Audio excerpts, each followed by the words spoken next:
De toda missa existe uma antífona, pode ser cantada, é opcional, que pode ser cantada como canto de comunhão naquele dia, ou quando não se canta, o padre reza aquela antífona.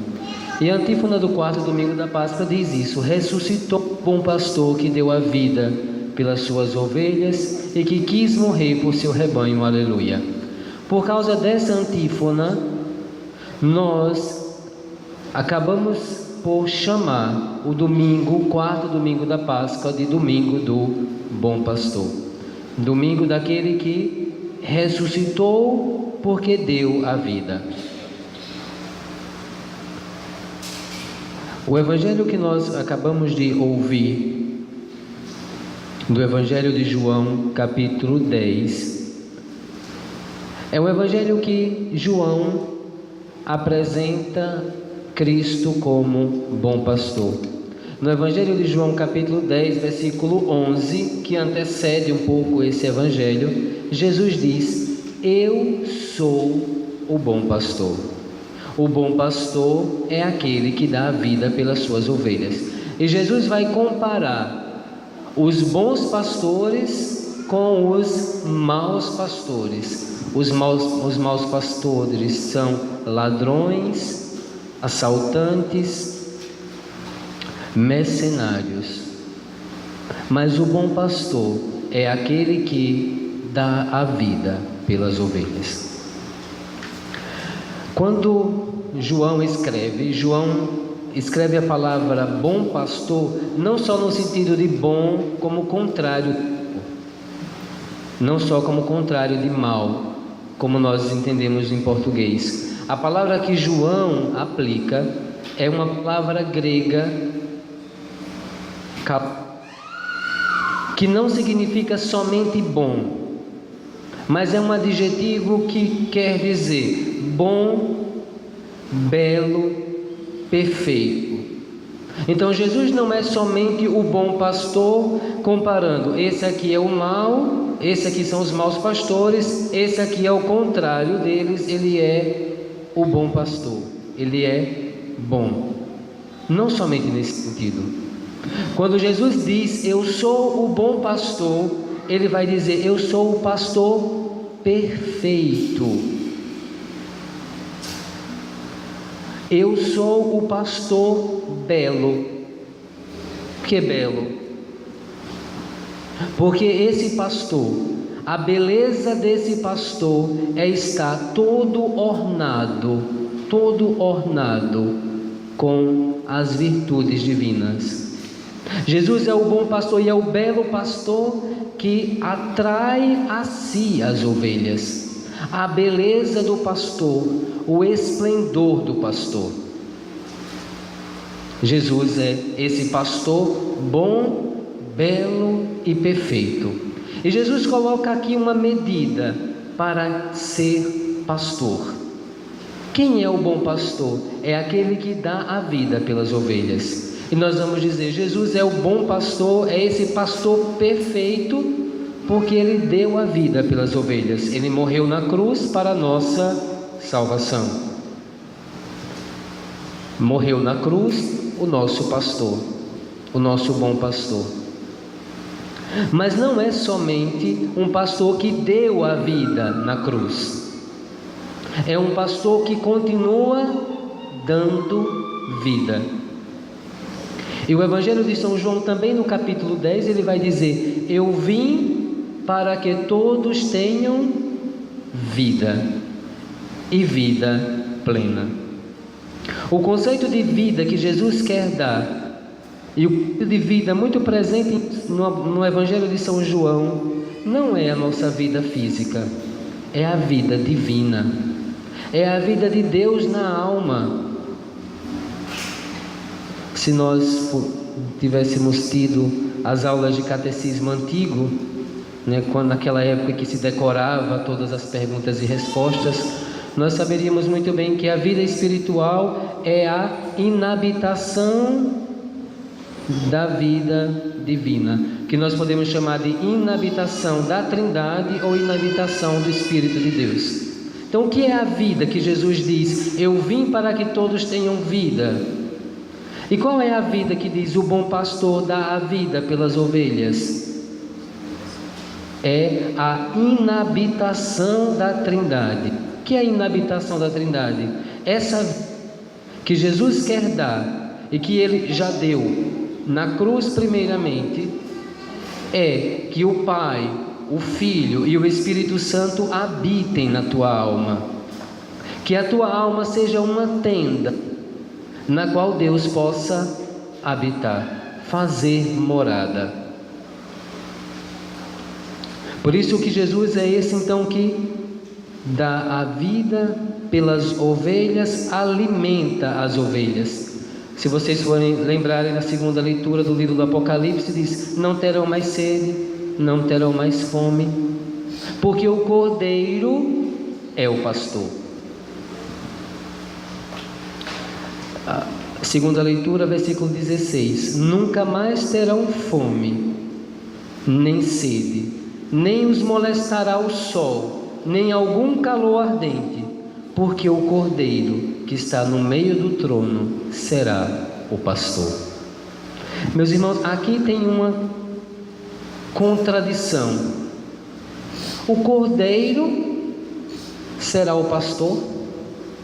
O Cordeiro não deveria obedecer ao pastor?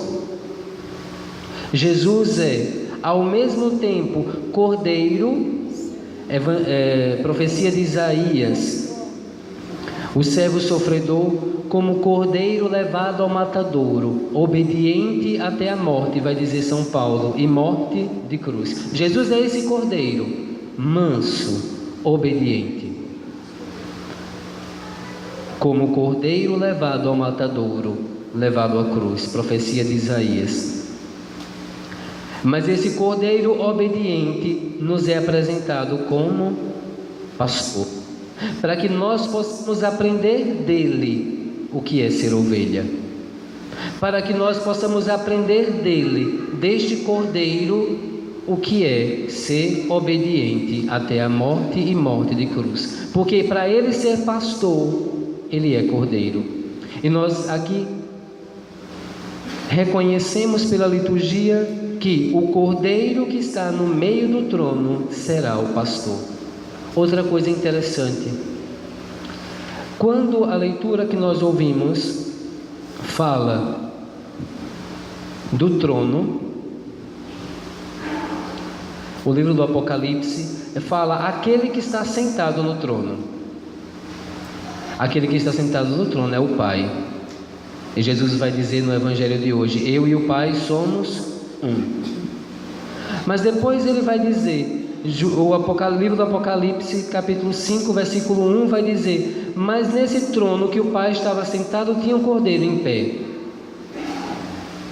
E agora, no capítulo 7 fala que esse cordeiro estava no meio do trono. Por que em pé e por que no meio? Em pé porque vitorioso. Em pé porque esse cordeiro verdadeiramente foi levado ao matadouro e morreu, mas venceu, ressuscitou o bom pastor que deu a vida por nós. Em pé. Mas no meio. Por que no meio? Porque este cordeiro imolado, morto, mas vivo, imolado, mas em pé, ele está no meio entre duas realidades, a realidade divina e a realidade humana. Ele é todo Deus e ele é todo homem.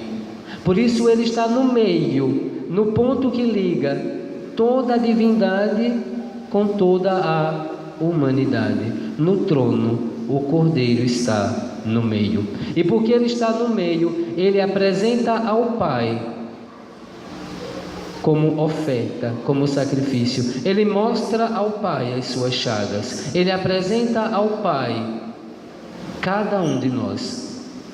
E depois Ele do Pai recebe toda a graça e toda a bênção para os homens. Jesus então é mediador.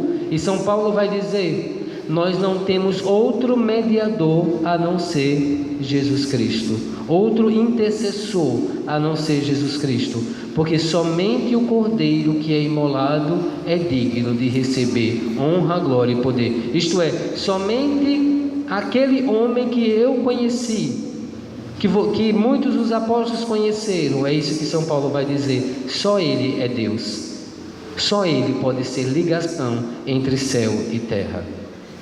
Por isso só Ele é mediador nesse sentido, não no sentido da intercessão de Nossa Senhora, que vai ao Filho pedir por uma situação, por fatos concretos, mas o intercessor entre céu e terra, o ponto que liga céu e terra, é Cristo Jesus, todo Deus, todo homem.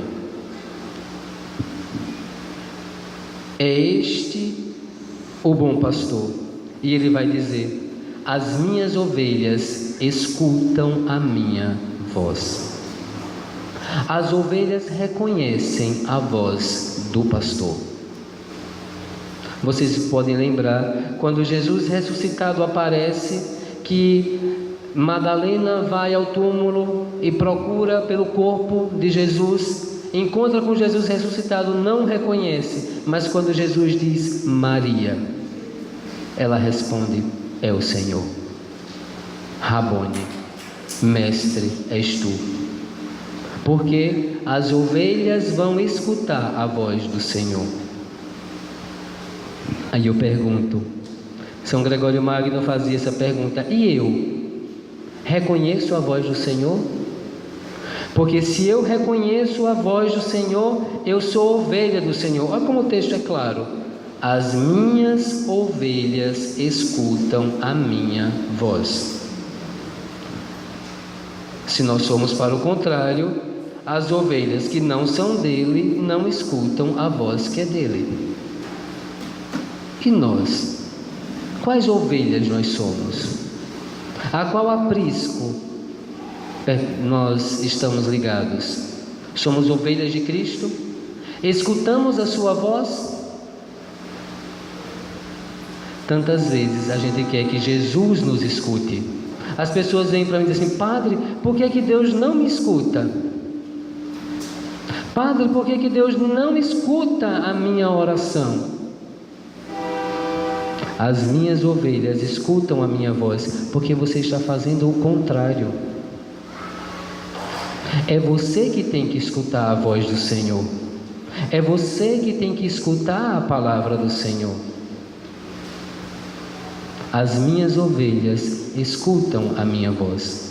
Tantas vezes nós, na missa, em qualquer momento, nós bombardeamos o Senhor com a nossa voz, com as nossas palavras, com as nossas intenções, e nós não deixamos Deus falar.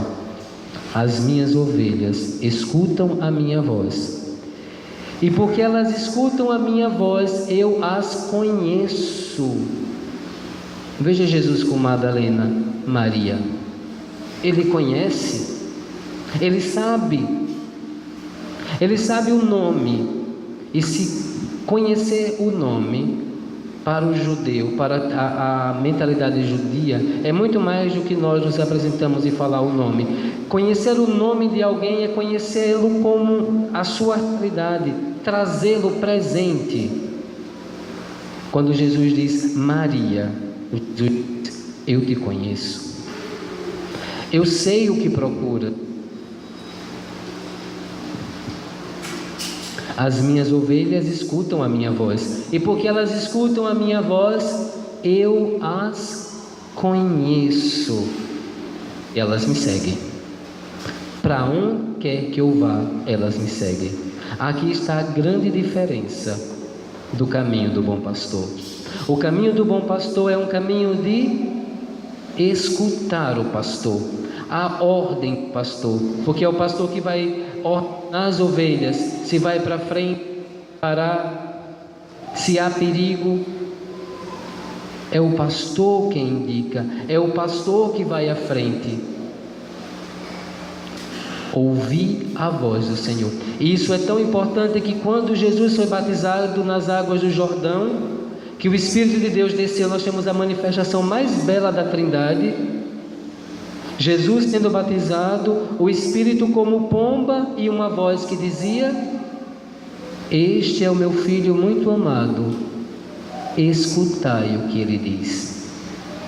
Ouvi a sua voz. E assim, Jesus nos dá a vida eterna. E o que é essa vida eterna que Jesus dá? Que Ele já quer dar aqui, agora, na terra. É a presença de Deus na nossa alma, na nossa vida. O corpo de Jesus que está diante do Pai como Cordeiro, seu corpo glorioso é corpo humano. E este corpo humano é repleto da vida. De qual vida?